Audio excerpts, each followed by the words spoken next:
Good morning everyone. Welcome to Pioneer Convent School. Today we will start chapter 9. The name of the chapter is generosity. Generosity का मतलब होता है दयालुता होना, kindness होना। मतलब कि अगर आप अपनी चीज़ों को दूसरों के साथ शेयर करते हैं या आप डोनेट कर देते हैं। जैसे अभी दीपावली थी तो बहुत सारे हमारे स्टूडेंट्स ने क्रैकर्स नहीं बजाए, उन्होंने मनी को वेस्ट नहीं किया और उस मनी को उन्होंने स्लम एरिया में जाके, जहाँ पे गरीब लोग रहते हैं, बच्चे रहते हैं, उनको डोनेट किया, उनको टॉयज़ दिए, उनको स्वीट्स डिस्ट्रीब्यूट की। तो ये जो फीलिंग होती है दूसरों को हेल्प करने की, उसे हम कहते हैं generosity. Okay, so now we will read again a few questions and you have to put tick and cross here according to your reply, either yes or no. Do you think that you just can't part with का मतलब होता है अलग होना। Your belongings का मतलब होता है आपकी चीज़ें, जो आपकी थिंग्स हैं, जैसे आपके टॉयज़, आपके पेंसिल, शार्पनर, इरेजर जो आपकी हैं, उसे हम बिलोंगिंग्स कहते हैं। पार्ट विद अलग होना। डू यू थिंक, आप सोच सकते हैं that you just can't part with your belongings, कि आप अपनी चीज़ों से अलग हो सकते हैं कि नहीं हो सकते हैं। Do you think only elders are generous, आपको क्या लगता है कि सिर्फ जो एल्डर्स, बड़े होते हैं, वही जनरस हो सकते हैं या बच्चे भी जनरस हो सकते हैं। Think over it. Can you give your old clothes, क्या आप दे सकते हो अपने पुराने कपड़े, टॉयज़ एट्सेट्रा टू दोज, उन लोगों को हु नीड देम, जिनको उनकी ज़रूरत होती है। तो कभी आपने दिए होंगे अपने ओल्ड क्लोथ्स एंड टॉयज़। तो जब आप ये एक्टिविटीज़ करते हैं देन यू आर जनरस। तो आज हम इसी तरीके की एक स्टोरी पढ़ेंगे। Let's start. Hi, I am Ritvik, मैं ऋत्विक हूँ। इस स्टोरी का जो मेन कैरेक्टर है उसका नेम क्या है? Ritvik. Ritvik is saying my father, मेरे फादर, एंड मदर, मेरी मदर, बाय मी, मेरे लिए खरीदते हैं स्टोरी बुक्स, पेन्स लेकर आते हैं, ड्रेसेस खरीदते हैं, and take me out for movies, और मुझे मूवीज़ पे भी लेके जाते हैं, और टू अम्यूज़मेंट पार्क्स, और अम्यूज़मेंट पार्क्स में लेके जाते हैं। अम्यूज़मेंट पार्क्स होते हैं जहाँ बहुत सारे स्विंग्स होते हैं, वाटर गेम्स होती हैं, एंड फॉर वेकेशंस होता है छुट्टियाँ मनाने कहीं पे जाना। ठीक है, तो आई होप आप सबके पेरेंट्स भी आपके लिए स्टोरी बुक्स लेते हैं, आपके लिए पेन्स, ड्रेसेस, टॉयज़ लेते हैं, आपको मूवीज़ पे भी लेके जाते हैं, अम्यूज़मेंट पार्क्स में, और वेकेशंस, छुट्टियाँ मनाने आपको भी लेके जाते हैं, right. Life is so much fun. Ritvik कह रहा है ये कि लाइफ बहुत मज़े की है, उसको बहुत मज़ा आ रहा है अपनी लाइफ में। फॉर सर्टेन थिंग्स, कुछ चीज़ों के लिए, my mother is always there, मेरी माँ हमेशा होती है। अब आप बताओ कि कौन सी चीज़ों के लिए आपकी मम्मा हमेशा आपके साथ होती हैं। ओके, फॉर एग्जाम्पल, आपके खाने के लिए कौन केयर करता है? आपकी mamma. She cooks food for you. आपके कपड़े कौन रेडी करता है? Your mamma washes your clothes, your mamma irons your clothes. आपकी मम्मा आपकी अलमीरा भी सेट करती हैं। तो आपके बहुत सारे कामों के लिए your mother is always there, वो आपको होमवर्क में भी हेल्प करती हैं। एंड फॉर सम अदर, और कुछ दूसरे कामों के लिए, my father is always there, आपके पापा आपके साथ होते हैं। फॉर एग्जाम्पल, आपने मार्केट जाना है या आपने साइकिल चलाना सीखना है, आपको टॉयज़ चाहिए, तो आपके पापा आपके लिए वो सब कुछ करते हैं।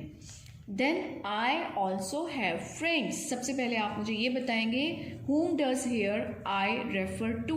ये I किसके लिए आया है? I here refers to Ritwik. So Ritwik is saying, I also have friends, मेरे पास फ्रेंड्स भी हैं, रिलेटिव्स भी हैं, and others to spend time with. Ritvik is saying कि ऋत्विक के पास फ्रेंड्स हैं, रिलेटिव्स हैं और कजन्स हैं, स्पेंड टाइम स्पेंड करने के लिए।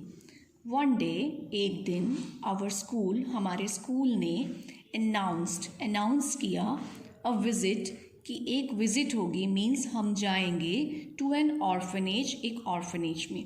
ऑर्फनेज होता है जहाँ पे वो बच्चे रहते हैं जिनके पेरेंट्स की अनफॉर्चुनेटली या तो डेथ हो चुकी है या वो उनको छोड़ चुके हैं, तो वहाँ पे ऐसे बच्चे रहते हैं। वी वर आस्क्ड, हमें कहा गया था, टू ब्रिंग, लाने के लिए, आवर ओल्ड नोटबुक्स, हमारी पुरानी नोटबुक्स, एंड क्लोथ्स, कपड़े, ड्रेसेस, माई मदर, मेरी मम्मा ने वॉश किए, मैनी क्लोथ्स, बहुत सारे कपड़े, एंड आयरनड देम, और उनको प्रेस किया। There were 50 children in that orphanage, उस ऑर्फनेज में 50 चिल्ड्रन थे। उस ऑर्फनेज को कॉल्ड कहते थे माई होम, मेरा घर। Most of them were of my age, बहुत सारे बच्चे उनमें से मेरी एज के थे। दे स्लेप्ट, वो सोया करते थे। इन डॉर्मिट्रीज, डॉर्मिट्रीज होते हैं बिग हॉल रूम्स, जहाँ पे बहुत सारे बच्चे एक साथ रह सकते हैं या बहुत सारे पर्सन्स एक साथ रह सकते हैं, उस बड़े हॉल को कहते हैं डॉर्मिट्रीज। तो वो डॉर्मिट्रीज में रहा करते थे। एंड एट फूड, और वो खाना खाया करते थे। डोनेटेड, जो डोनेट किया जाता था by so many generous people of the world, इस दुनिया के बहुत सारे जनरस पीपल, जो काइंड पीपल होते हैं, वो लोग जो डोनेशंस भेजते थे, उस डोनेशन से ही वो खाना खाते थे। Yes, I am adding the word, मैं इस वर्ड का यूज़ कर रही हूँ बिकॉज, क्योंकि टूरिस्ट, जो लोग घूमने आते हैं, एनआरआईज, जो इंडिया में नहीं रहते हैं, कहीं बाहर रहते हैं, एंड मैनी फॉरेन एजेंसीज, और जो बहुत सारी फॉरेन एजेंसीज होती हैं, दे वर सपोर्टिंग दिस होम, वो इस घर को सपोर्ट कर रहे थे फॉर ऑर्फन्स, इन अनाथ बच्चों के लिए। देखो स्टूडेंट्स, उसने कहा कि मैं इस वर्ड को यूज़ कर रही हूँ, वर्ड पूरे संसार से। टूरिस्ट आपको क्लियर हो गया, जो लोग बाहर से घूमने आते हैं, मीन्स जो अदर कंट्रीज से आते हैं। एनआरआईज होते हैं जो हमारे इंडिया में नहीं रह रहे, कहीं बाहर रह रहे हैं। एंड मैनी फॉरेन एजेंसीज, और बहुत सारी फॉरेन एजेंसीज जो सपोर्ट कर रही हैं इस घर को ऑर्फन्स के लिए, तो इसीलिए उसने यूज़ किया ये वाला वर्ड वर्ल्ड। आई सॉ, मैंने देखा, अ ग्रुप ऑफ चिल्ड्रन, एक बच्चों का group, who looked like me, जो मेरी तरह दिखाई देते थे। दे स्टडीड, वो पढ़ते थे in the municipal corporation school, वो म्यूनसिपल कॉरपोरेशन के स्कूल्स में पढ़ते थे। व्हेन आवर टीचर्स, जब हमारे टीचर्स ने गेव देम स्नैक्स, उनको स्नैक्स दिए खाने के लिए। They passed on the plates to their friends, they passed on, उन्होंने पास किया प्लेट्स को अपने फ्रेंड्स को, सिटिंग नेक्स्ट टू देम, जो उनके साथ बैठे हुए थे, और टू चिल्ड्रन, और उन बच्चों को पास किया प्लेट्स को, who were younger to them, जो उनसे छोटे थे। तो देखो आप, ऑर्फनेज में भी कितना डिसिप्लिन है, कितना सिस्टम है कि जब एक बच्चे को प्लेट मिली तो उसने अपने लिए नहीं रखी, उसने साथ वाले को पास ऑन कर दी, ताकि जो डिस्ट्रीब्यूशन है वो ईजी हो जाए, और जो उनसे छोटे थे उनको पहले प्लेट दी उन्होंने। नोबडी स्नैच्ड फूड, किसी ने भी खाने को, स्नैच होता है छीनना, खींचना, किसी ने भी फूड को ऐसे छीना नहीं। और बिहेव्ड, और बिहेव किया, और ऐसा बिहेव नहीं किया किसी ने भी, एज इफ, जैसे कि दे वर डिप्राइव्ड, डिप्राइव्ड होता है कमी होना, उन्होंने बिल्कुल भी ऐसे बिहेव नहीं किया कि जैसे उनको किसी चीज़ की कमी हो।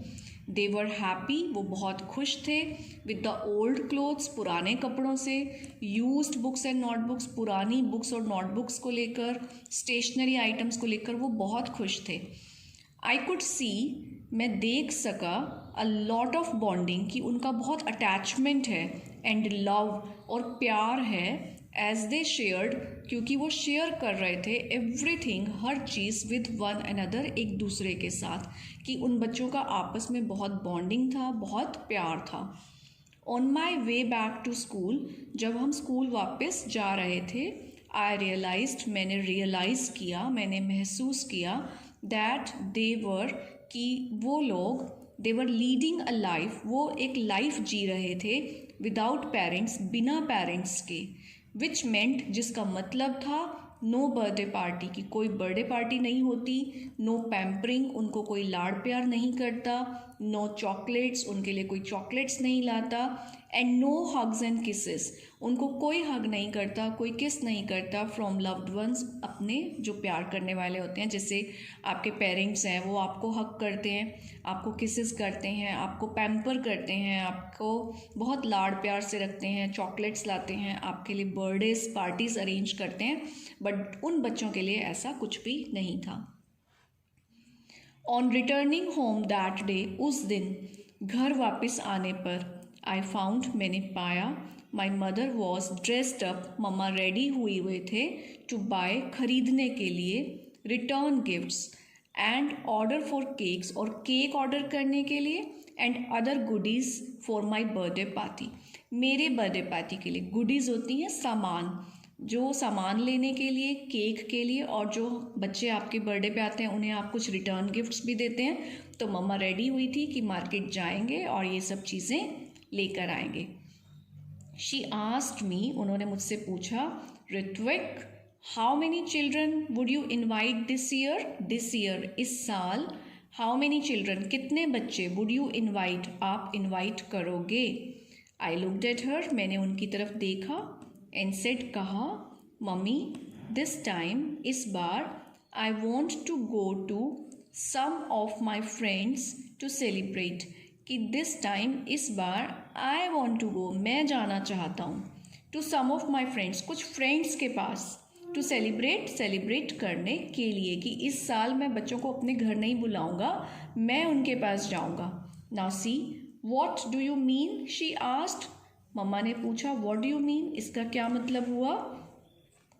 आई विल टेक एवरीथिंग, मैं हर चीज़ लेकर जाऊंगा, टू माई होम में, and even carry return gifts for the children there, मैं रिटर्न गिफ्ट्स भी लेकर जाऊंगा उन बच्चों के लिए। I said, my mother was surprised, mama बहुत सरप्राइज हुई, एंड शी सेड, और उन्होंने कहा, that is very generous of you, ये तो बहुत, तुम्हारे अंदर बहुत दयालुता है। वी विल गो टुगेदर, हम इकट्ठा चलेंगे। आई वॉज सरप्राइज्ड, मैं बहुत सरप्राइज हुआ। When I reached my home, जब मैं वहाँ पहुँचा, the children had decorated the dining hall, बच्चों ने डाइनिंग हॉल को डेकोरेट किया हुआ था, फॉर द पार्टी के लिए, एंड ग्रीटेड मी, और उन्होंने मुझे ग्रीट किया, मीन्स विश किया, विद वार्मथ एंड प्रेयर्स, बहुत सारी प्रेयर्स मतलब ब्लेसिंग्स के साथ, बहुत सारी दुआओं के साथ, वार्मथ मतलब हैप्पीली, उसको वेलकम किया और उसे ग्रीट किया। तो स्टूडेंट, क्या, what have you learn from this chapter, कि instead of celebrating with your family all the time, sometimes we should celebrate with such kind of children and such kind of people around us जो deprived हैं, जिनके पास अपना कोई भी नहीं है। हमें ऐसे लोगों के लिए भी कुछ अपने लाइफ में करना चाहिए। So students, इसका जो exercise part है that we will do in our online class, and see you in the next video with next chapter. Till then, have a good day.